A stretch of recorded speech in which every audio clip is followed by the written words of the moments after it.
Hello and welcome to this edition of Multiplex. My name is Dave Dalton. Today's podcast we're going to deal with kind of a fun topic, why design? And by this we mean, why should we bother teaching or learning design? Let's begin with a quick definition. What is art? Art, this is my definition, and feel free to disagree with it. Many people have very different definitions in this, but this kind of is a conventional sense of what the enterprise of art is all about. The purposeful and skilled manipulation of materials and processes to express a theme, concept, or emotion to a specific audience. So if this is our definition of art, what's design? Well, design, you could probably just consider it to be planning for the art enterprise or planning to construct art. Today we call quite a few things design that really aren't design. And for example, is instructional design really design? Planning for art? Well, of course, the critical component in the definition is aesthetics.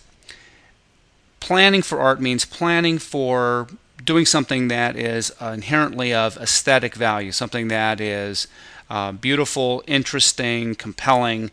So if our design work is not thinking about an end product that is compelling aesthetically, calling it design is probably not a great idea. You very frequently hear people say things like, I don't know what good art is, but I know what I like. And it's almost an excuse to avoid the whole issue of aesthetics, the whole issue of producing something that's interesting or compelling. Just the facts, ma'am. But in this statement is sort of an inherent statement of ignorance. I don't know what it is, so therefore I don't have to bother with it. It's very dismissive. Also implied in statements like this is the notion that art is simply just a matter of taste. I like it, you like it. You know, it doesn't have to be good or bad as long as somebody likes it or something. There's no guiding principle or set of rules or conventions. It's just individual taste. And I hope during this podcast to deconstruct that idea almost completely. So the question then is, can art be taught?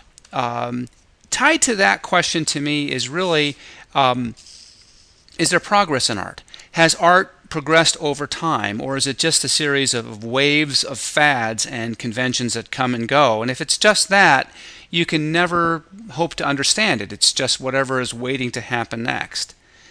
There's a very influential book, at least influential on me, by Susie Glebleek, Is There Progress in Art? And she makes a pretty compelling case that there is. By looking at cross-cultural comparisons across time, she's found that the things that come and go in different civilizations seem to match. That is, what happens here is likely to happen someplace else, even if they're completely sort of isolated and separate by time and place. And the one thing that she sort of acknowledges is this concept of complexification, that no matter what happens, art seems to evolve into more and more, still relying on the old, but as new things come along, they get added to the world of art. And then tied to that idea is the sort of obligation of the consumer of art to be the connoisseur. And connoisseur comes from the French meaning to know. So again, it's not about taste. It's not about whether you like this glass of Cabernet or whether you like this painting.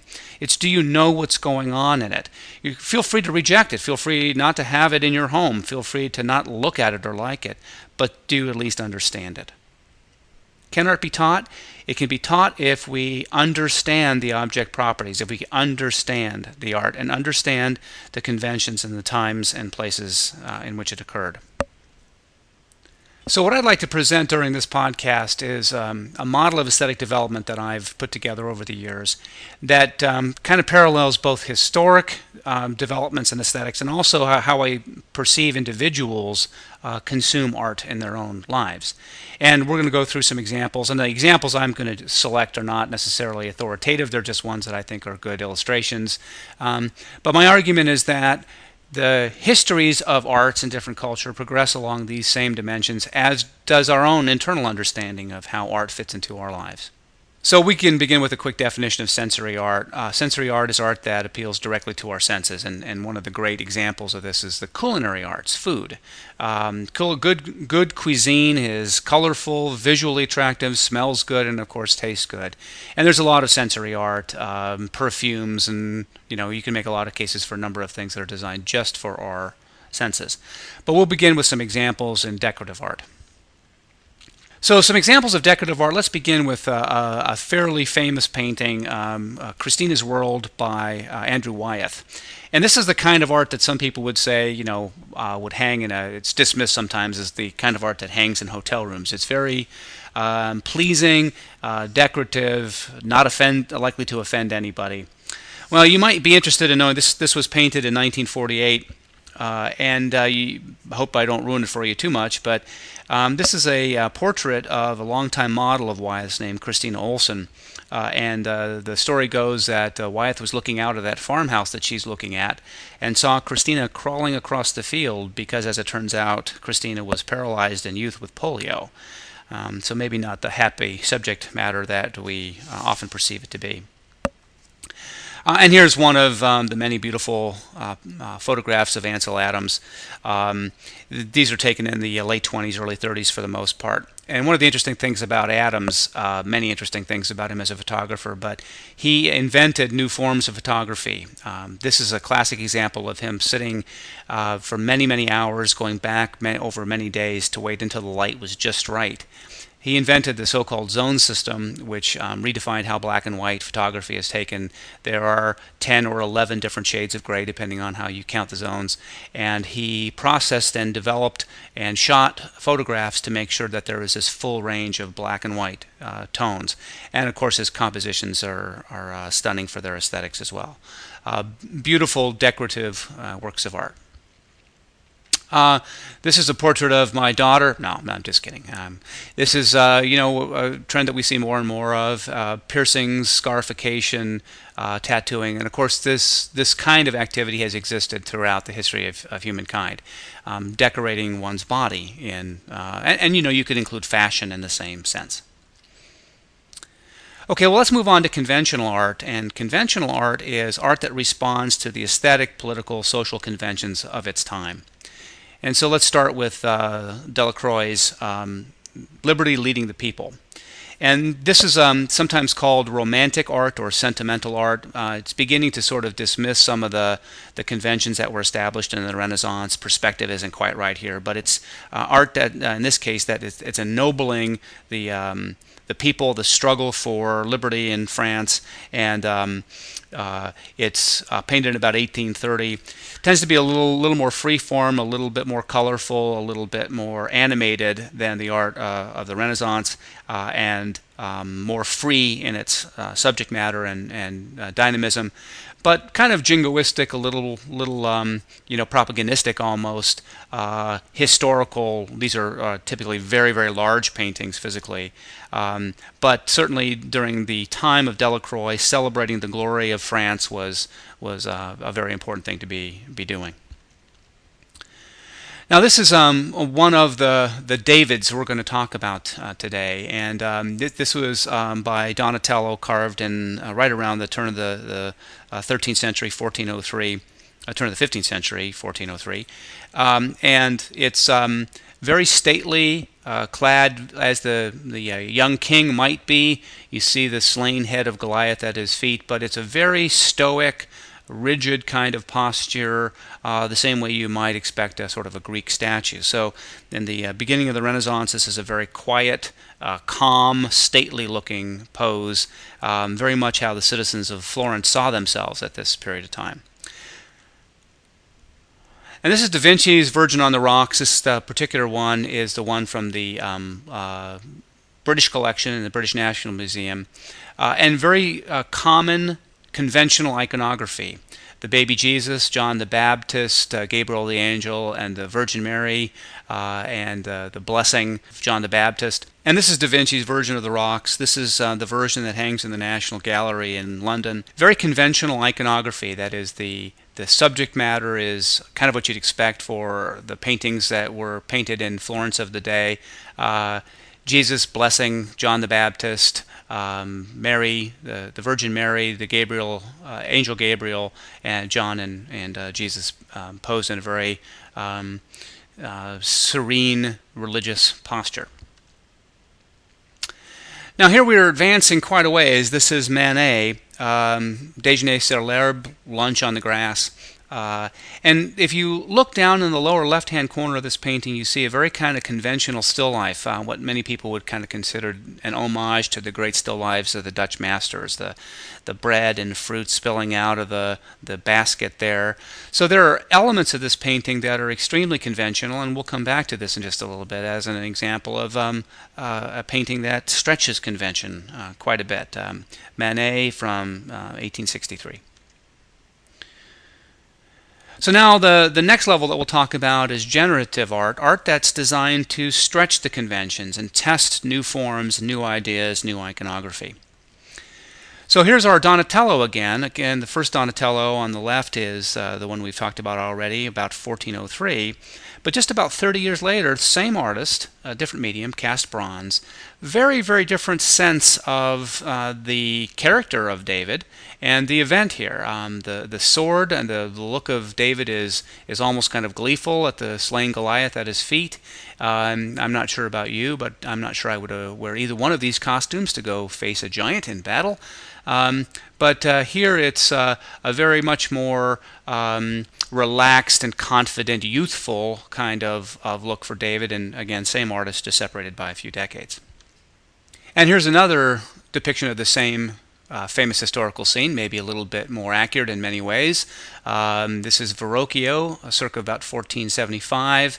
Probably a more authentic battle dress, lightweight armor, and boots, and not barefoot, and still a very boyish, confident David, confident over victory, depicting a youthful, proud, stately city-state of Florence. And here's, of course, the David that we all have grown up with as one of the greatest hits of Western civilization.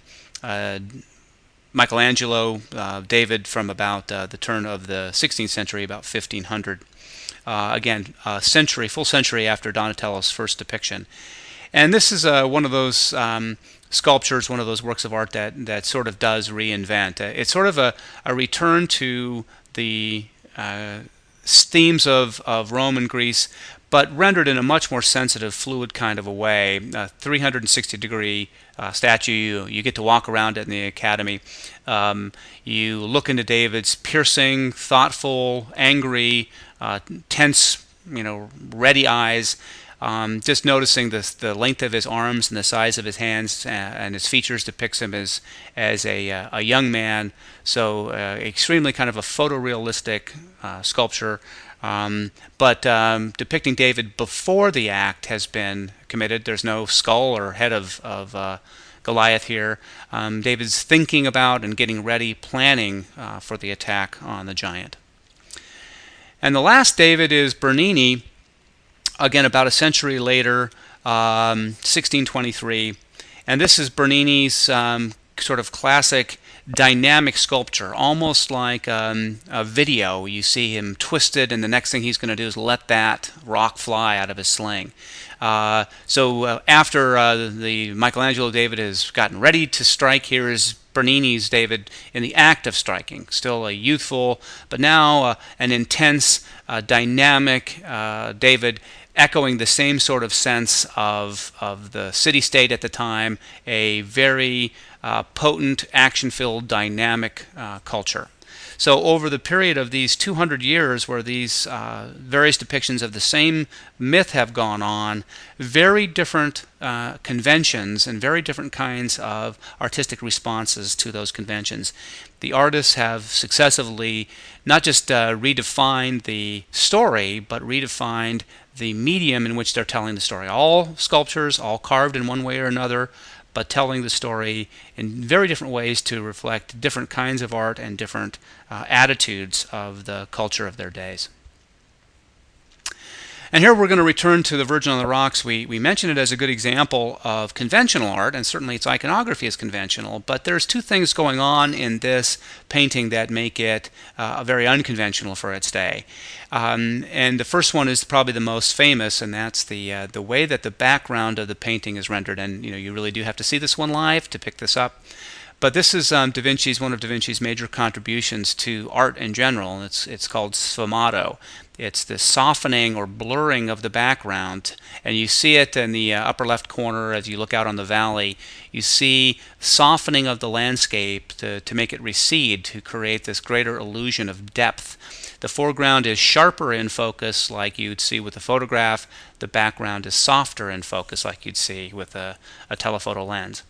The second major new convention that Da Vinci has brought here is what's called the tetrahedral composition. If you just look at the faces of the four figures, they make a pyramid that's sort of rotated in space. And this is the height of the perspective of the Renaissance, bringing the baby Jesus, the most important character in the painting. You can tell he's Jesus because he's blessing John. He has his hands up in the sort of characteristic Catholic blessing posture. He's blessing John as Mary is pushing John towards Jesus as the angel Gabriel looks on. But the four faces make a tetrahedron, and that brings Jesus out of the painting in depth but also in importance. So Da Vinci is inventing a whole new convention for depicting 3 dimensions in space. Another Da Vinci, not surprising because Da Vinci listed on his resume of the time that he was an inventor more than a painter or a sculptor. But of course this is the Last Supper, and this is an invention gone horribly awry in a couple of ways. If you look at the perspective of this painting, that is the recession of the foreground and the sfumato again of the background fuzzing out, you have the sort of perfect Renaissance depiction of 3 dimensions. It's you probably all had to paint that before. A vanishing point in the distance, and you see behind Jesus through the window the soft background, that sfumato again. So a perfect rendering of the Renaissance 3-dimensional space. This is sometimes called considered to be the archetype of a 3-dimensional rendering. If you've seen the Da Vinci Code, you see this W in here from now on. There's not an art historian in the world that believes that's significant in any way. But the other bad Da Vinci here is that he was experimenting with his media. He was painting oil in wet plaster, trying to combine oil and fresco. And almost the minute it was done, it started to fall apart. It just was, it's literally mixing oil and water, and it has been the archivist's nightmare ever since. It's a 500-year-old painting, and it's just constantly in restoration because it was a horrible mistake, and in his experiment, never did it again. It just didn't work, and in all that time, effort, and magnificence is unlikely to last much into the future. It's just constantly in restoration.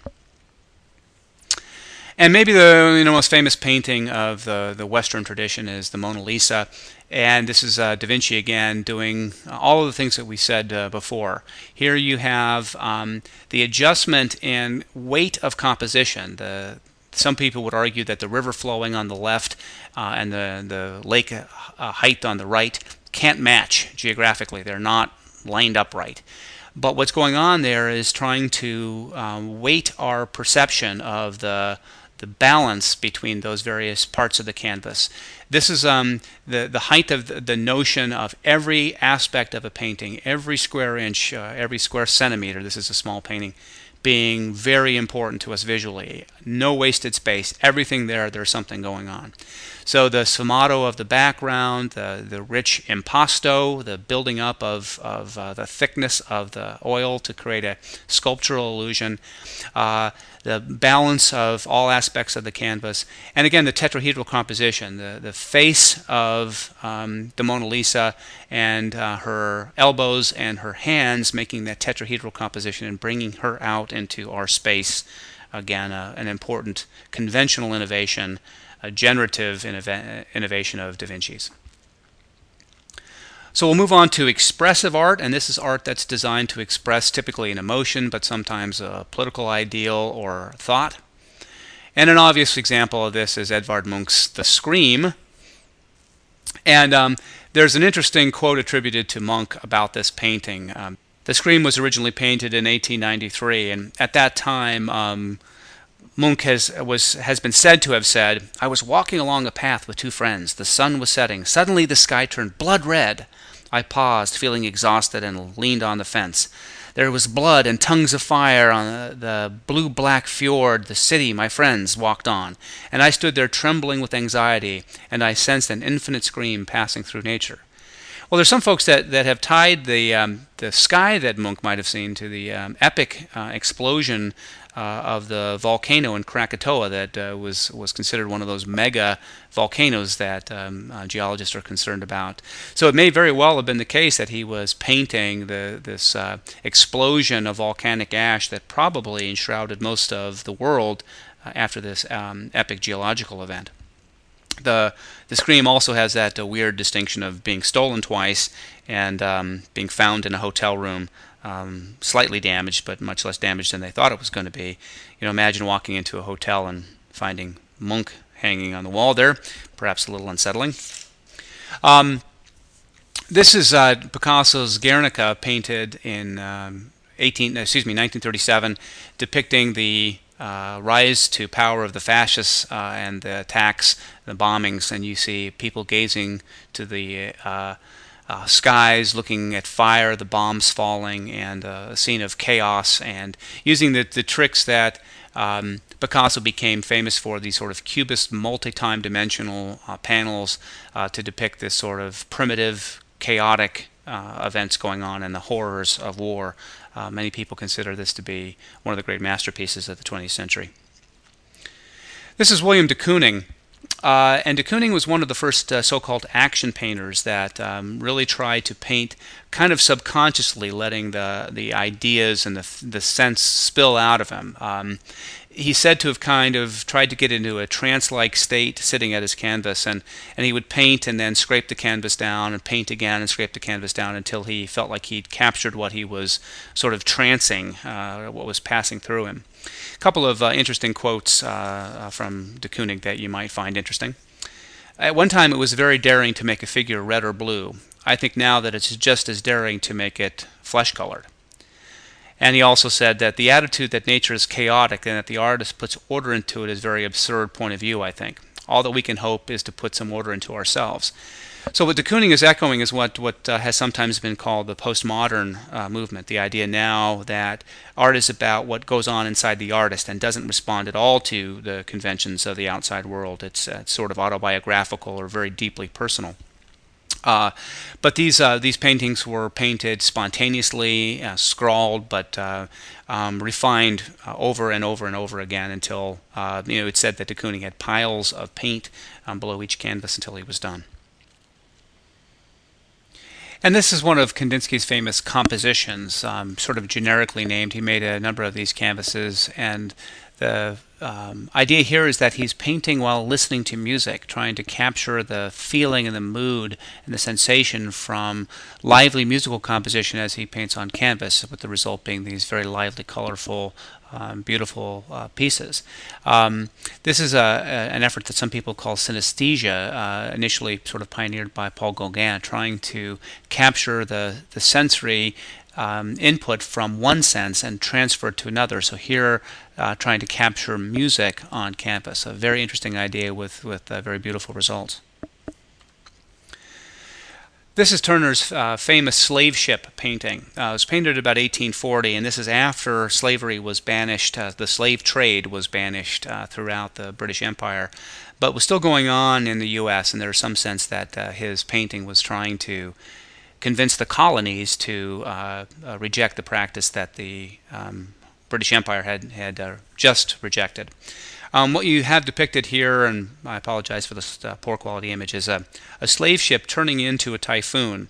And as was common in those days, ballast was thrown overboard to lighten the ship and make it more nimble during storms. And so what happens here is a little difficult to see, but sick, weak, and less expensive slaves are thrown overboard into shark-infested, bloody water because the owners of the slave ships could extract an insurance payment for the property that they had lost during the storm. So to maximize their insurance claim and maximize their probability of getting through the storm unscathed, they threw half their cargo overboard to certain death in shark-infested waters. A horrible scene, but very influential in the British Empire of the day.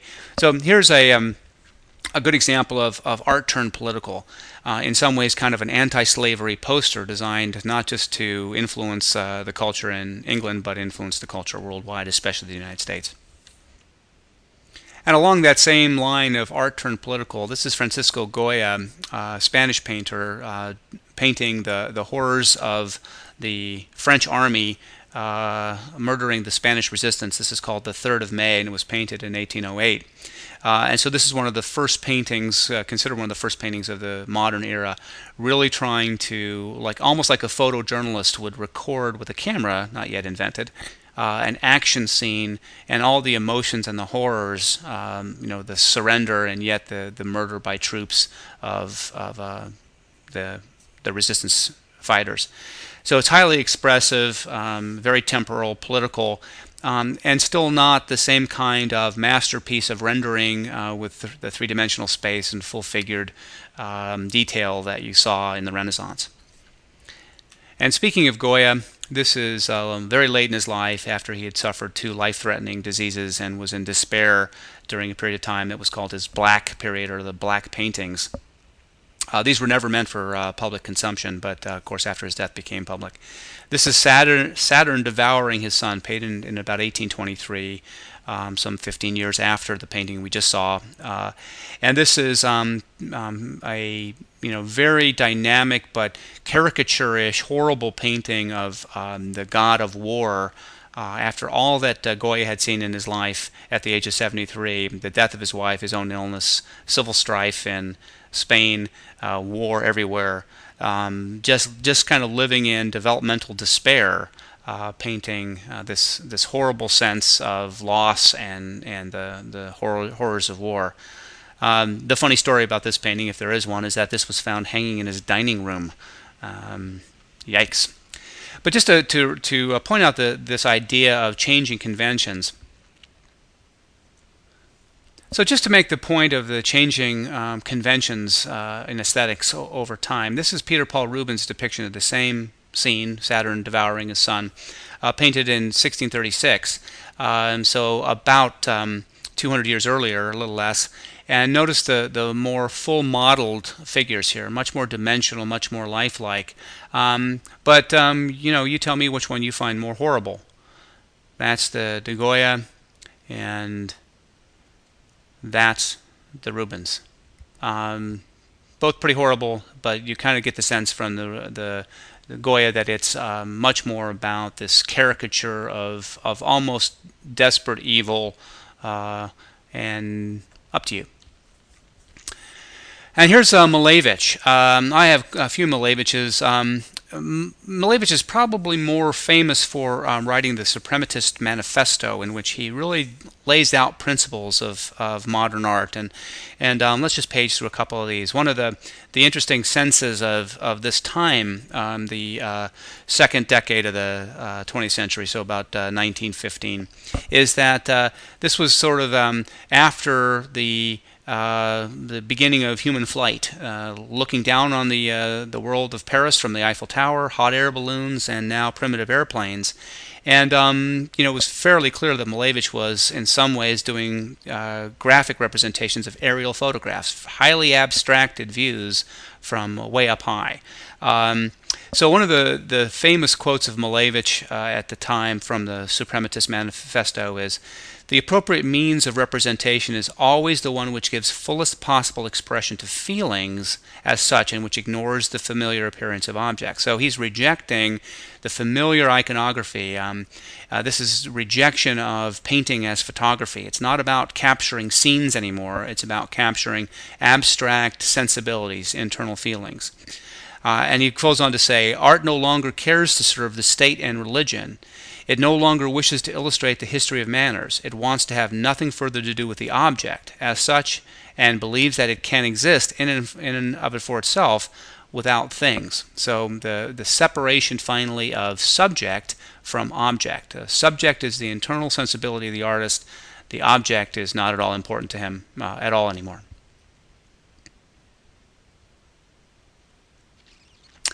And this is Piet Mondrian. Again, these were named as abstractly as the art. This is composition with yellow. And this is from the Dutch de Stijl movement.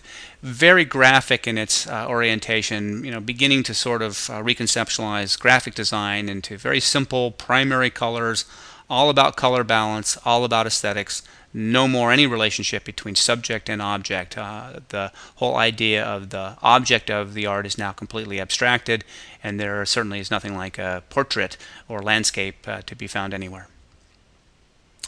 So here we're going to return just briefly to Manet because it's actually one of my favorites. And it's worth mentioning to me. So we talked about earlier the lower left-hand corner being very conventional. This painting, Déjeuner sur l'herbe, Lunch on the Grass Again, was rejected from the famous French Salon in the 1860s, and it launched a whole movement called the Salon de Refusés, the Salon of the Refused, that created a whole counter-movement of art that gave birth to Monet, Cézanne, many others. One of the things that Manet did in a number of his works is brought us into the time, and sometimes this is like, imagine coming around the corner at a public park and seeing these two young school lads cavorting with prostitutes, which is what they're doing, and taking a quick snapshot of their interrupted picnic with your Polaroid. He has the young man in mid-sentence, the one courtesan and the other young man, looking at you as if you are intruding on their space. So, in a sense, it's an action painting. It's beginning to start rendering the background flatly. The subjects are still modeled somewhat, but now the modeling certainly in full force in the foreground. But the background is starting to look like patches of color. So it's the beginning of the sort of famous color studying of the Impressionists and Post-Impressionists.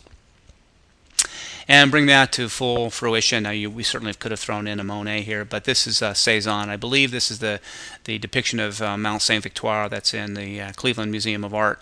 And this is fairly typical of Monet and Cézanne, that they painted the same subject, echoing Malevich again, the notion that subject is not important. The object is not important. The subject here is getting the colors right. Patches of colors typically applied with a palette knife rather than a brush. No blending of colors, just solid areas of colors to represent the scene. And again, typical of Monet famously built a swamp where he could grow his own water lilies to paint that object over and over again to get the colors right. And Monet also famously would take the same stack of 12 or 13 paintings to the Cathedral at Rouen or the haystacks and paint those over and over again until he thought that he'd got that exact mood right, and then switch canvases because the light was changing. And Cézanne looked out his house at the base of Mount Saint-Victoire and painted many, many different paintings of the same object. Again, Cézanne considered himself to be inventing the science of color, really trying to think about color in new ways, as the Impressionists and Post-Impressionists did. And this is Marcel Duchamp, early 20th century, 1903, 1906. Painting Nude Descending a Staircase. And of course you can imagine presenting a work like this, title like this, Nude Descending a Staircase, and you might say, I see the staircase, where's the nude? One of the critics at the time called this an explosion at a shingle factory, and some people think that that's a pretty apt description. But this is right about the time that Picasso is beginning to think about Cubism. Again, painting the same object walking down the stairs at multiple different points in time. A pretty radical idea, considering that Delacroix we saw earlier of capturing a moment in time for all to see as if we were capturing a photograph. This is kind of now the dynamism, the excitement, the movement of the new century, and Duchamp's right on the leading edge of that thinking. And again, we have our Picasso, Les Demoiselles d'Avignon, the young women prostitutes of Avignon, and multiple time-space continuums, the infusion of African art, a little homage to Manet down at the bottom, the still life still coming in, but the sort of dark fear of the prostitutes and venereal disease, fear of their ridicule and rejection, the sort of horrification of the depiction of them. But the real revolution here is the flattening of color, the flattening of space, but painting multiple time-space portraits in one, a revolution. Several artists working on the same idea, but Picasso, this image is probably one of the most famous for that idea. Okay, moving on to conceptual art, and this is art that's really designed to express an idea and sometimes an ideal, and often, very times, completely devoid of subject, and sometimes completely devoid of object, and sometimes kind of completely devoid of the hand of the artist, as we'll see. This is the famous Persistence of Memory by Salvador Dali. Again, a painting that hangs in the Museum of Modern Art in New York. Very small. I think it's 9 by 12 inches. This is one of the sort of famous or infamous paintings of the 20th century.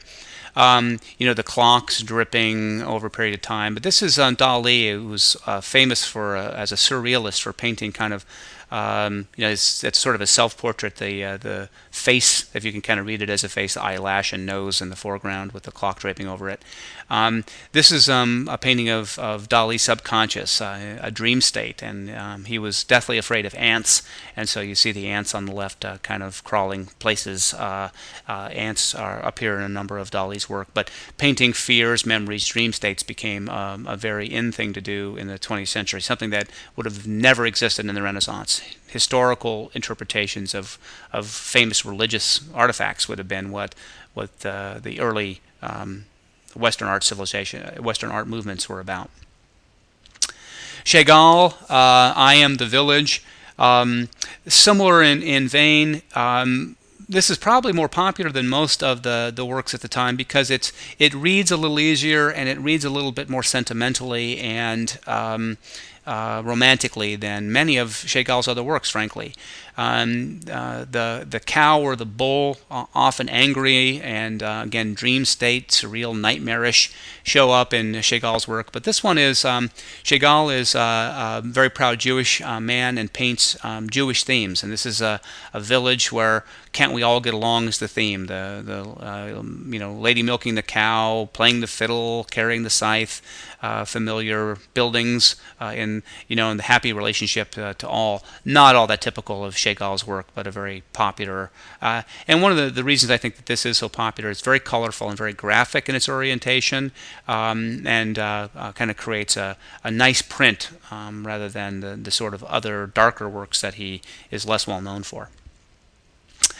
And finally, we'll end our discussion or showcase of conceptual art with another Duchamp, and this is called The Fountain. And of course, it is what it looks like. It's a urinal, and this was for the famous Armory show. The signature there, R. Mutt, is the manufacturer of the urinal. And what Duchamp is playing with here is the whole idea of the definition of art. What is art? If I take a urinal or any object, these are called found objects.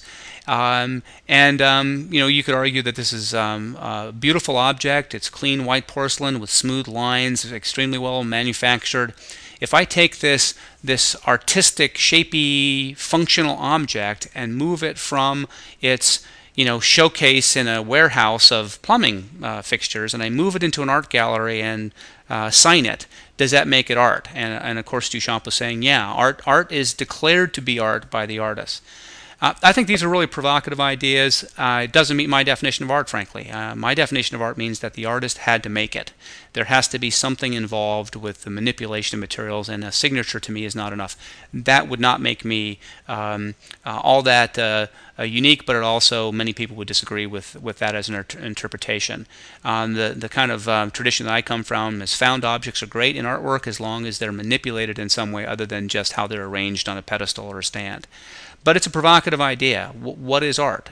Is a toaster art? Is a beautiful turned bowl art? It certainly meets most of the definition. But this is led to sort of an add-on to my definition, which is a radical definition of art would be art cannot be functional. If the art can be taken out of the gallery and used for something useful, it no longer is art. And obviously, this is a very useful piece of plumbing. And our final category of art is the integrative art. And this is art that sort of permeates human experience. We live with it. We live in it. It's a part of our lives. It's not something that we go see. It's us. It's our environment and we live in it. And obviously architecture meets this definition, but I hope to show you that there are a few other things that might as well. This is, of course, Falling Waters, the famous Frank Lloyd Wright house in rural Pennsylvania, not far from us. I'm embarrassed to say I've never seen it in person. But what I'd really like you to do as you look at this is squint at it a little bit. Try not to see the background of the beautiful foliage and the waterfalls. What you might see there is the Malevich painting, because this sort of stark rectilinear graphics became a very dominant theme throughout all of modern art, architecture, and the like. This is the Marin County Civic Center, also a Frank Lloyd Wright piece of architecture. I included here. It's not usually considered one of his great works, but this is 5 miles from where I went to high school. And if you look over to the left-hand side, you'll see the courthouses. And I have to admit, I was there on too many occasions explaining my bad adolescent behavior. This is Tony Gaudí's Casa Mia, and this, in some people's mind, and I would be one of those, is one of the culminations of this notion of integrative art. The whole idea of living plants, trees, the sort of organic-looking structure of the building, the way it's placed in Barcelona to be just a fully integrated part of the human experience for the tenants and the people who drive by it. The spirals at the top and chimneys, everything trying to look like it grew out of nature despite the fact that it's cast concrete. This is Robert Smithson's Spiral Jetty, 65,000 tons of basalt arranged in the Great Salt Lake all in 1970. Almost the minute he made this, the waters of the lake, as they are known to do, rose and submerged it for about 20 years, and it wasn't seen again until the waters went down. And interestingly, when the waters went down, the colors around the sculpture were pink, and gave it a whole new, different look. And that's what Smithson was all about, is how does the art integrated into nature change as nature's whims come and go. Smithson has a tie to Kent State. He was a visiting artist here in 1970, and he was asked what he wanted to do, and one of the things he says, I've always been interested in seeing what would happen if I poured tar down a hill. And someone pointed out to him, it was December or something, and tar won't flow in Ohio down a hill. So then he got this other idea. Well, I've also always wanted to bury a building and see what happens. And so there was an old woodshed that had been used by the maintenance crew, but it had long been sort of dilapidated. But it's out now where the new research building is, where Liquid Crystal is. And he added 16 truckloads of dirt and had them bury the shed in 16 truckloads, dump trucks full of dirt, until you could hear the building start to creak and collapse, and then they stopped. That was their end point. And that was about 1970, and over the years, the next infamous life of the buried shed project was a groundskeeper, not knowing that it was even there because it was just kind of looked like a big pile of dirt with some dilapidated materials there, bumped into it with a snow shovel and brought it down.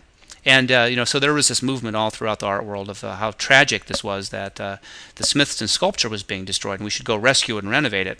And Smithson himself said, that's just part of it. That's just part of the life and death of the kind of artwork that he made. People are part of the environment and people are impacting with it. So he kind of got a chuckle out of the whole thing. And now eventually the university snuck in one day and removed the whole thing, and it's gone. But it had a 20-year history of controversy and interest here at Kent State. This is Christo, and this is also kind of a blast from my past. This was completed in 1976 as I was graduating from high school in Sonoma, Marin County, California. This is called the Running Wall, and I have a number of Christo works to share with you because I think that they're pretty interesting. I had the opportunity to meet Christo very briefly about 10 years ago. Interesting guy, an interesting body of work. The work that he produces is monumental in nature. So the running fence is 5.5 meters tall, almost 20 feet. It runs for 40 kilometers, which is 25 miles or so.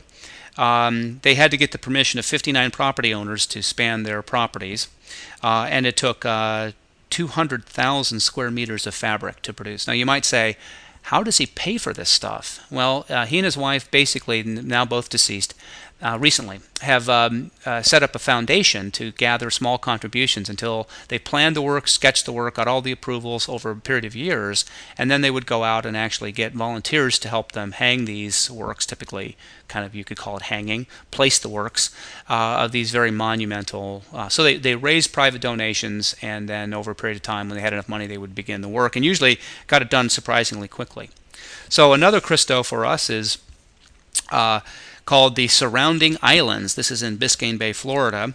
There are a total of 11 islands that were surrounded, 603,850 square meters of polypropylene, pink polypropylene. That's like the blue tarp material that we have around.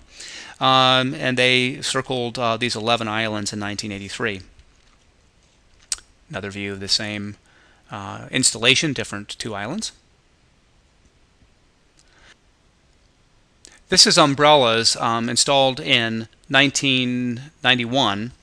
It consists of a total of about 3,100 umbrellas, 1,340 in Japan and 1,760 in California, installed simultaneously.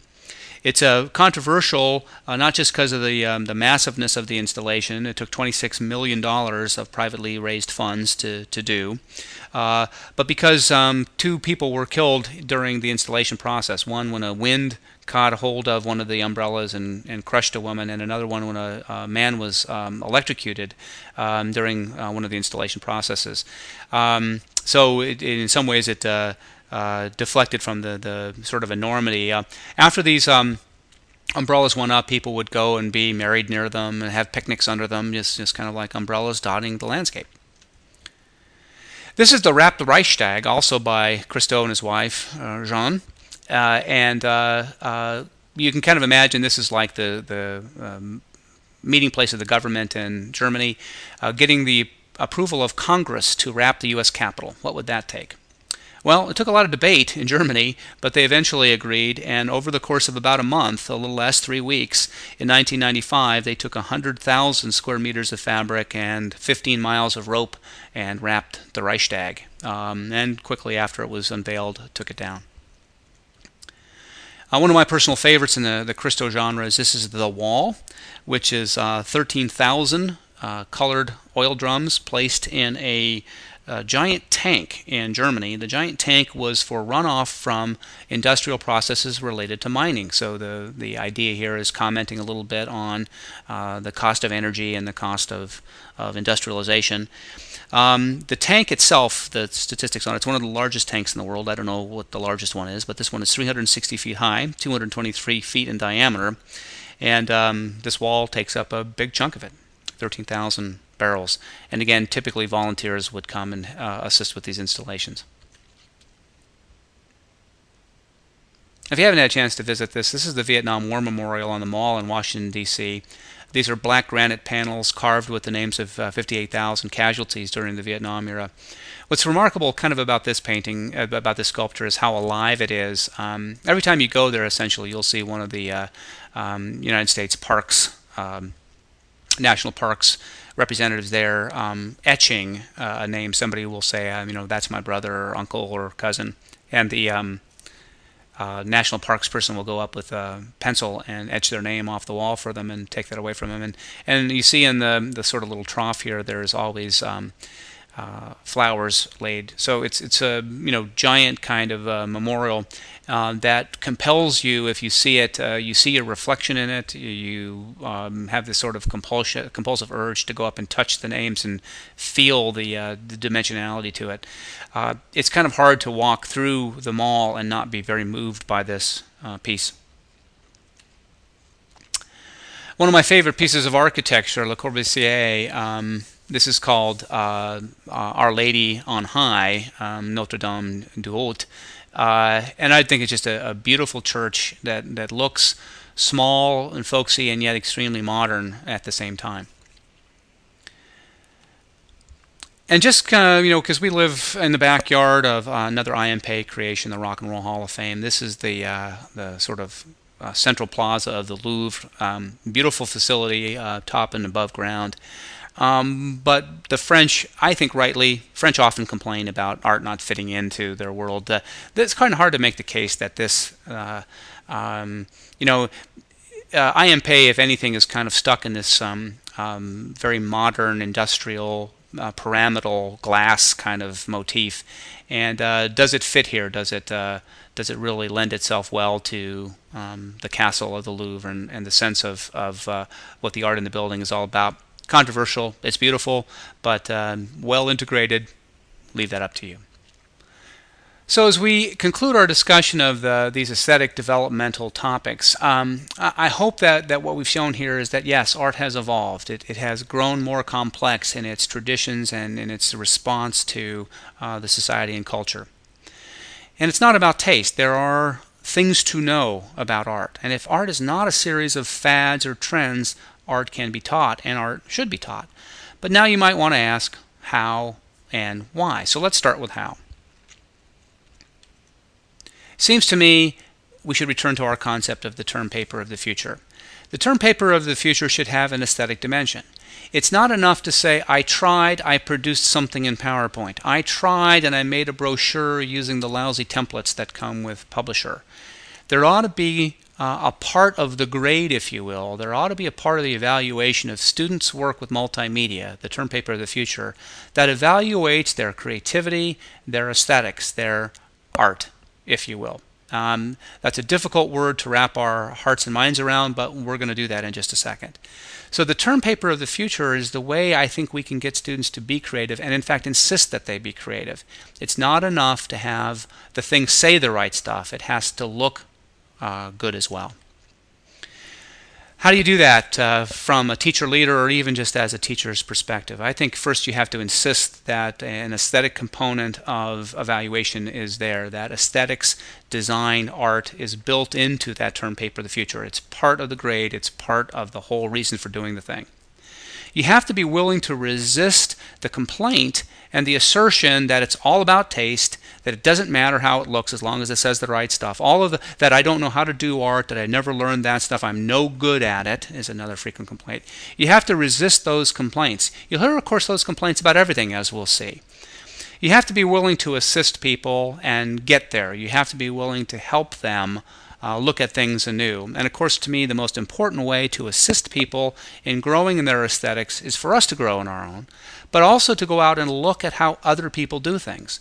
If you have a web page with a lot of Times New Roman font and really kind of boring layout and lousy quality images and yada yada yada, go out and contrast that with good ones. There are lots and lots of good examples. So if somebody says this is good enough, well, maybe it's good enough. That's really not the point. But is it as good as it could be? Is it as good as this thing is? Is it as good as that thing is? It's pretty darn difficult for someone that's produced kind of a sloppy, mediocre effort and not so good looking artifact to look at something that is done that's much, much better and say, mine is just as good. It doesn't matter how mine looks. Mine says all the right. Well, that one says all the right stuff too. It just looks a lot better than yours, right? Can't we agree on that? Well, a lot of people will dodge that bullet, and that's why you have to persist. Yeah, it's okay, but here's how we could make it better. Here's how really good ones look. Here's how, and this is where I would stop the refrigerator magnet sentiment that we've all adopted to, kind of, grows out of the T-ball movement. Not everybody gets a blue ribbon. Not everybody, gets a home run in T-ball. Not everybody has a website or a brochure or a video that looks good unless it does look good. So, being persistent and being able to withstand the criticism of good enough is where I think we have to get, especially as technology leaders. Why? Well, why to me is the most important topic of this podcast. If you think about what schools are for, it seems to me that you could argue that schools basically have two functions: to earn a living and to have a life.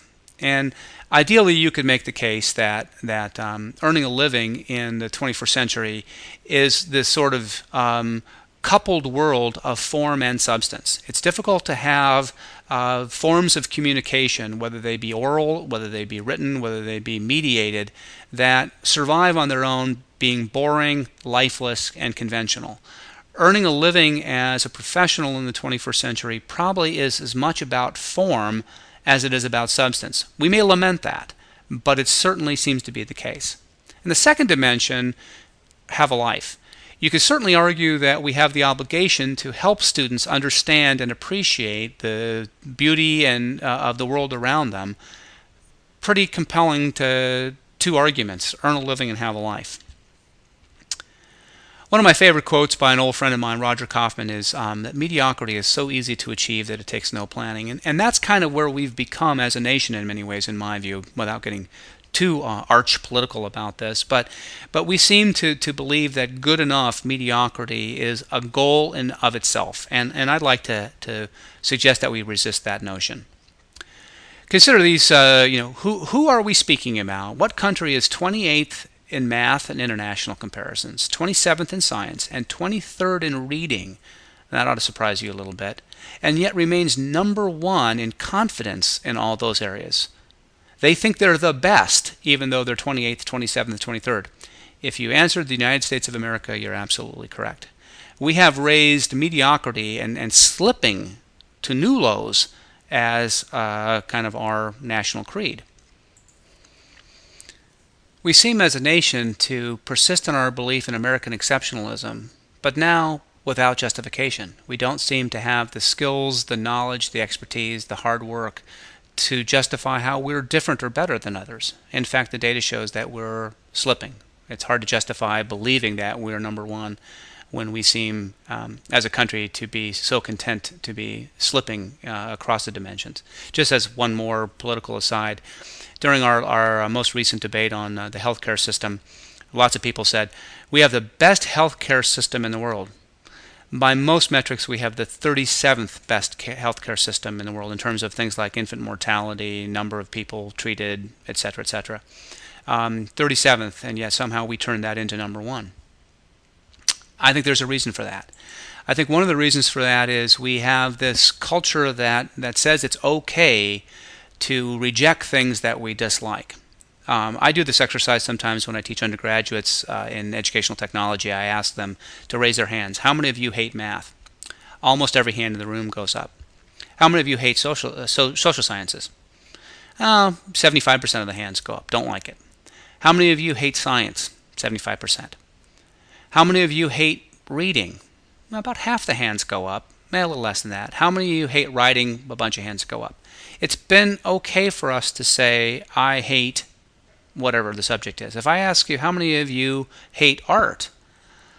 Hands don't go up as much. There's more confusion. Well, I don't know if I hate it. I know I'm not any good at it. So then I tunnel back into the math question. Okay, those of you that hate math, why? Well, I'm not any good at it. I struggle with it. It's hard for me. But you had to do it a lot. You had to do it for 12 years. And so over and over again it was hard for you. Art, you tried and gave up pretty early on. You'd probably hate it too if you had to work for it. It turns out that working hard at stuff and not getting good at it is frustrating. Tunneling back into math again. Why do you hate math so much? Well, inevitably it comes out, I didn't learn very much of it. I'm not very good at it. Well, who is responsible for that? The student, but also the teachers. They didn't teach me math very well. They didn't teach me science very well. They didn't teach me art so well. Why not? My belief is that it's a lack of authenticity. We don't bring the curriculum out into the world.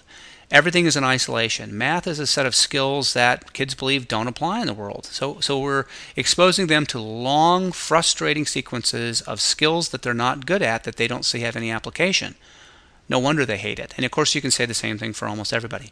We need to increase the authenticity of the curriculum. So back to art. I really like this quote by Grass. Art is accusation, expression, passion. But here's the important part. Art is a fight to the finish between black charcoal and white paper.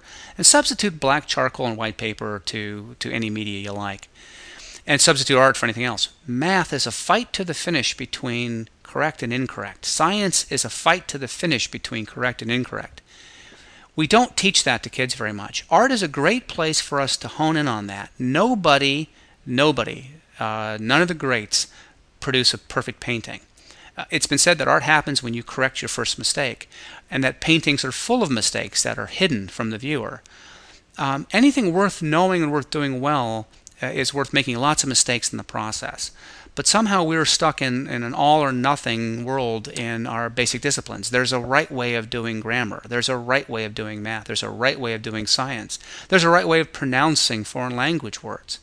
There's not a right way of doing art. Art is a place where we can reinforce the fact that mistakes are an important part of learning in every discipline, and there are very few disciplines and very few contexts in which right is the goal. Learning, making mistakes, learning from the goals, refining your effort is what's important. And that's how experts become experts and how artists become artists. And of course, Einstein's famous quote, "It's the supreme art of the teacher to awaken joy and creative expression and knowledge." And he didn't mean the art teacher. He meant all teachers. Every discipline needs joy and creative expression. That's what teachers should be about. How do we find the joy in math? How do we find the joy in science? I think the art curriculum is a place where joy seems to be a part of the shtick. It doesn't seem to be that so much in math. It doesn't seem to be so much in social studies. More and more science teachers are picking that up. Science is about inquiry. Science is about the puzzle, the quandary, the journey. We need to embrace that thinking in all of our disciplines. And finally, we'll leave this podcast with one of my favorite quotes from Martin Luther King. "Faith is taking the first step even when you don't see the whole staircase." When I first heard this quote, I actually thought about science, because what scientists do, great scientists especially, is they form a hypothesis, sometimes based on fairly flimsy realizations or rationalizations. They form an idea, and they take that step, and then they take the second step, and then they take the third step, and they keep climbing the staircase until they run out of stairs. And maybe they have to climb all the way back down and start over again and reject that hypothesis. But that walking up the staircase and walking down the staircase has taught them something. They won't go up that staircase again, but now there's another staircase that lies in front of them. They learn from the ascent up the staircase and the descent down the staircase. Every artist knows that. The act of putting brush to canvas, or chiseling this, or welding that, or throwing that, or sticking your hand in clay, it's an act of faith. You don't know what it's going to look like. You may have a vision. You don't know how well it's going to turn out. You don't know whether you're going to have to throw it away. You don't know whether it's going to be ruined or not. Faith is taking the first step even when you don't see the whole. So I hope during this podcast I've given you kind of a how and why about using art, using design as an important tool to increase the authenticity of the curriculum. Because I think without it, we're stuck to a series of little meaningless islands of content that kids will more and more reject and more see as irrelevant in their lives. Well, that's all the time we have for today. I hope you've enjoyed this edition of the Multiplex Podcast, and we'll see you next time.